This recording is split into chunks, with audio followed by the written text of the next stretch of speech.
Hello students, इस video में हम लोग क्लास 7 के हिंदी बुक से पाठ आया बदलाव के प्रश्नों को सॉल्व करेंगे। तो चलिए शुरू करते हैं। पहला प्रश्न है, मैं अपने अंदर कई तरह के बदलाव महसूस कर रही थी। लेखिका यहाँ किस तरह के बदलाव की बात कर रही है? इसका उत्तर हम लोग लिख सकते हैं। लेखिका जब उत्तरकाशी का बेसिक एडवेंचर कोर्स करने के बाद ए सर्टिफिकेट के साथ वापस जमशेदपुर लौटी तो उस समय वे अपने अंदर कई तरह के बदलाव महसूस कर रही थी। यह बदलाव कुछ भीतरी भी थे तो कुछ बाहरी भी थे।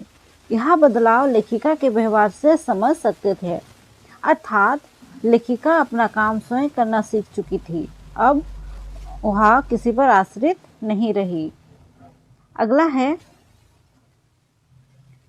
इस कैंप ने मुझे खुद को पहचानने का मौका दिया, मुझे खुद से मिलवाया। लेखिका ने ऐसा क्यों कहा? इसका उत्तर होगा, इस कैंप ने मुझे खुद को पहचानने का मौका दिया, मुझे खुद से मिलवाया। लेखिका ने ऐसा इसलिए कहा क्योंकि कैंप करने के बाद लेखिका आत्मनिर्भर हो गई थी। उनके अंदर का आत्मविश्वास बाहर आ गया था। वह क्या कर सकती है, उनकी क्षमता क्या है, यह सारी बातें उन्हें समझ आ गई थी।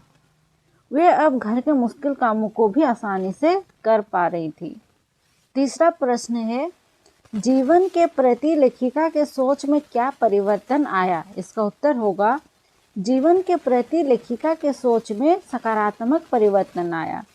अब वे कोई भी काम करने के लिए दूसरों पर निर्भर नहीं रहती थी। इस तरह उनके जीवन के प्रति सोच में परिवर्तन आया।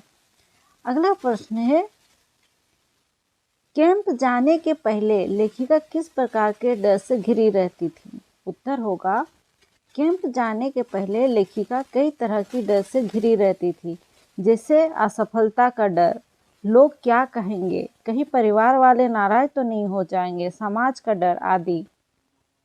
अगला प्रश्न है, अक्सर लोग लेखिका से प्रश्न पूछते हैं कि आप इतनी बार पहाड़ों पर चढ़ती रहती हो, क्या मिलता है पहाड़ों पर चढ़कर? इसका उत्तर वह क्या देती है? इसका उत्तर होगा, जब लोग पूछते हैं तो वो बताती थी कि मेरा अंतरात्मा शुद्ध हो गई। अब मैं अपने को स्वच्छ और पवित्र महसूस करती हूँ, शांत महसूस करती हूँ।